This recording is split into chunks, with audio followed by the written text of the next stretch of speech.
Hello दोस्तों, कैसे हैं आप लोग। उम्मीद करता हूं कि आप लोग अच्छे होंगे, घर में होंगे, सुरक्षित होंगे।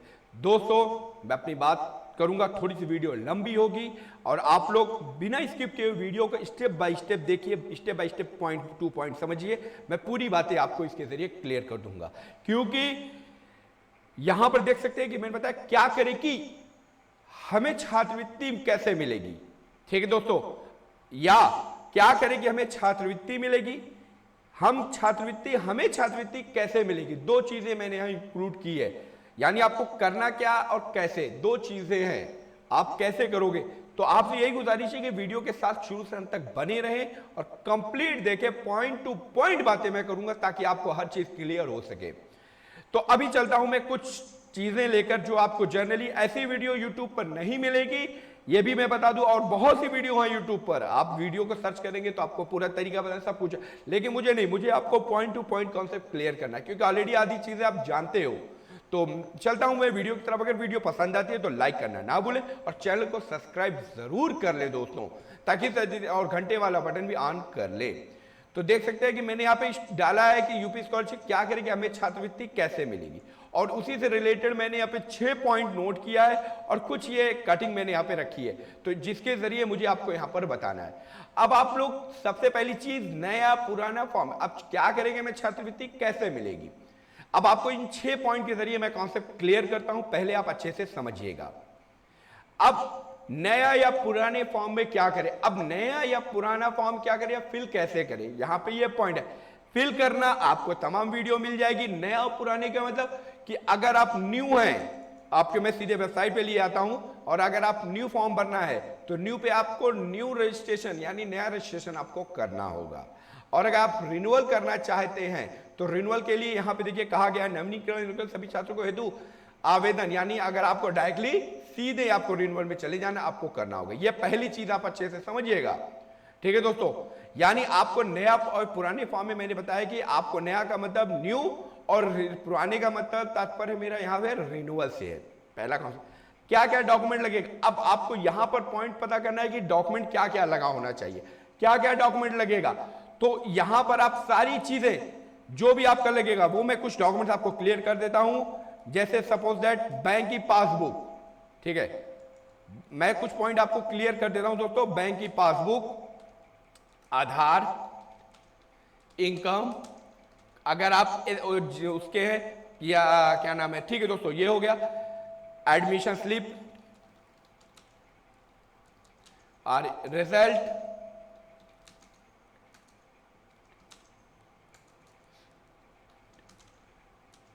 सॉरी दोस्तों, मैं कुछ स्पेलिंग मिस्टेक कर रहा हूं यहां पर।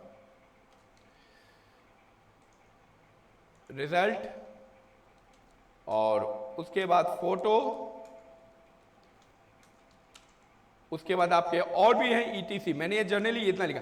तो अगर ये समझ में ना आए तो आप अपनी स्कॉलरशिप डिपार्टमेंट जो आपके कॉलेज मौजूद है वहां जाकर और चीजें पता करिए, हर चीजों को यहां पे क्लियर करिए, क्योंकि ये बहुत जरूरी है। आपको डॉक्यूमेंट क्लियर होना चाहिए, क्या क्या लगेगा, कैसे लगेगा, कितना लगेगा, वो सारी बातें अपने कॉलेज में जाके क्लियर करना चाहिए। क्या छात्रवृत्ति के फॉर्म को चेक कराना चाहिए, बिल्कुल कराना चाहिए दोस्तों। मैं खुद कहता हूं कि आप अपने फॉर्म को जरूर कराइए। अगर लॉक नहीं किया, लॉक करने से पहले अपने फॉर्म को, पूरे फॉर्म को आप जाइए, जो आपका स्कॉलरशिप डिपार्टमेंट है उसको आप दिखाइए, और नहीं, जो भी स्कॉलरशिप डिपार्टमेंट आपके कॉलेज जहां कहीं भी है वहां जाइए और उनको फॉर्म को दिखाइए कि सर इस पॉइंट को देखिए सही है गलत है। उनसे ये चीजें पूछिए, ये जरूरी है, 1 बाय 1 आपको पूछना मस्ट है। ऐसा नहीं कि बस हाँ फॉर्म भरा लिया, उन्होंने कहा सही, नहीं, आप कंफर्म करिए कि जो आपने फॉर्म भरा है वो सही है या गलत है। ठीक है, क्या जो छात्रवृत्ति का फॉर्म लॉक हो गया तो क्या करें, अगर फॉर्म लॉक हो गया तो ले जाइए कॉलेज और उनको कहिए कि सर हमने फॉर्म हमारा लॉक हो चुका है, तो जो आपने कहा आपके द्वारा भरा गया वो सब सही है। अगर वो कहते हैं हाँ सब सही है तो उनसे कहिए कि सर आप हमको रिसीविंग कुछ दे दीजिए ताकि हम आगे कोई प्रॉब्लम ना हो। तो उनसे आप रिसीविंग, किसी भी तरीके से रिसीविंग आप ले लीजिए। ये आपका राइट है दोस्तों, ये आपका हक है कि आप एक एक पॉइंट को पूछने का हक ये आपको है। ठीक है ना, मेरी बात आपको समझ, यहां पे आप जो है एकदम अपनी बातों को आप कह सकते हो, क्योंकि आप स्टूडेंट हो, आपको हक है हर चीज का जानने का। तो आप लोग अपनी बातों को यहां कहिए। फीस क्या डालें और जिनका रिजल्ट नहीं क्या या प्रमोट कर, तो ये दोनों चीजें दोस्तों अब अगर आप फीस क्या डालें, सेमेस्टर या एनुअल के स्टूडेंट है, या सेमेस्टर आप 6 मंथली 6 महीने में एग्जाम देते हैं, या साल में एक बार देते हैं, और अगर आप एससी स्टूडेंट है तो क्या डालेंगे, तो इसके लिए आपको कॉलेज में जाइए और पूछिए कि फीस को क्या डाला जाएगा। इसीलिए मैंने पूरी बातें क्लियर नहीं है, तो लेकिन फिर भी मैं इतना आपको बता देता हूँ। रिजल्ट नहीं आया, इससे भी रिलेटेड आप बातें करिए। अगर वहां पे प्रमोट आता है तो प्रमोट डालिए, नहीं तो आप पता करके वहां जाके क्लियर कर ले। अगर आपका रिजल्ट आ गया तो रिजल्ट डाल दीजिए, नहीं आया है तो प्रमोट आया तो प्रमोट दिखा सकते हैं। तो और ये तो क्लियर हो गई दोस्तों, वीडियो थोड़ा लंबी हो, और आप इस पॉइंट पे थोड़ा सा समझिएगा, यहां समझिएगा कि जो आपकी स्कॉलरशिप की है वो यहां पर ये कि 9th 10th की है, 11th 12th है। पोस्ट मैट्रिक यानी 11th 12th के बाद जो लोग इसमें भरना चाहते हैं, BA, BSc, BCom, MA, MSc, MCom, LLB, वो इसमें भरेंगे। और पोस्ट मैट्रिक ये अदर स्टेट्स वाले होंगे उनके लिए दोस्तों, दूसरे स्टेट्स के भी लोग, कुछ लोग आते हैं उनके लिए है। ये तो खैर अभी आया नहीं है, लेकिन इन्हीं तीनों में। अब फॉर्म को जो देखे भरते हैं तो सबसे पहली चीज आपका रजिस्ट्रेशन है, दूसरा आधार ऑथेंटिकेशन है, तीसरा फॉर्म सबमिशन है, चौथा वेरिफिकेशन है। तो जब आप फॉर्म भरते हो तो वेरीफाई के लिए आपको यहाँ कॉलेज पे आना पड़ता है। तो क्यों ना हम अपने फॉर्म को पहले ही हर चीज को क्लियर कर दे, लॉक करने से पहले, ऑथेंटिकेशन ये सबमिशंस करने से पहले ही अपने फॉर्म को सब कुछ करके आप दिखा के लॉक करिए। लॉक करने के बाद उनको कंफर्म कराइए क्या करना है, क्योंकि आपका फॉर्म यहां से फिर वापस आने लगता है। कहते हैं कि कॉलेज की गलती है, ये कॉलेज कहता है इनकी गलती है, नहीं, आप पूरे फॉर्म को दिखाइए, उसके बाद सारी चीजें हैं। ठीक है दोस्तों। और एक लास्ट चीज मैंने यहाँ पर इसको भी नोट किया है कि अब यहाँ पे आप देख सकते हो कि जो ओबीसी, माइनॉरिटी और general must not be exceed, यानी 2 लाख तक यहाँ पे जो है जनरल, माइनॉरिटी, ओबीसी की जो इनकम है वो 2 लाख तक आप कर सकते हैं। और कैटेगरी जो एससी वाले लोग हैं इनकी 2.5 लाख से ज्यादा ना हो, और यहाँ पर जो है 2 लाख से ज्यादा आपकी ओबीसी, माइनॉरिटी और जनरल वालों की नहीं होनी चाहिए।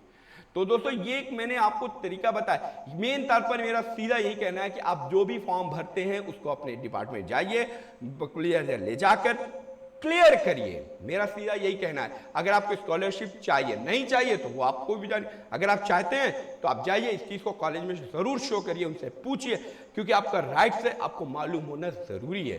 तो आप उनसे पूछिए, और किसी से नहीं, सिर्फ स्कॉलर डिपार्टमेंट में ही जाके कॉन्सेप्ट क्लियर करिए। तो खैर मैंने यहाँ पे कुछ बातें आपको बता दी है, मेरी बात आपको समझ में आ गई होगी। और अगर नहीं आती है तो आप जरूर मुझे कांटेक्ट करिए, मैं आपको रिप्लाई जरूर दूंगा। क्योंकि आप लोग छात्रवृत्ति के बारे में पूछते हैं तो जितना मुझे मालूम वहां तक तो मैं बता ही देता हूं, लेकिन जहां नहीं मालूम उसके लिए आप वहीं जाइए, वहां जाके क्लियर कर लीजिए। तो होप यू दोस्तों मेरी बातें आपको समझ में आ गई होंगी, और अगर कोई क्वेश्चन है तो कमेंट करिएगा, मैं आपको रिप्लाई वहां दे दूंगा। तो मिलता हूं मैं नेक्स्ट वीडियो में, तब तक के लिए घर पे रहें, सुरक्षित रहें, बिना वजह बाहर ना निकले।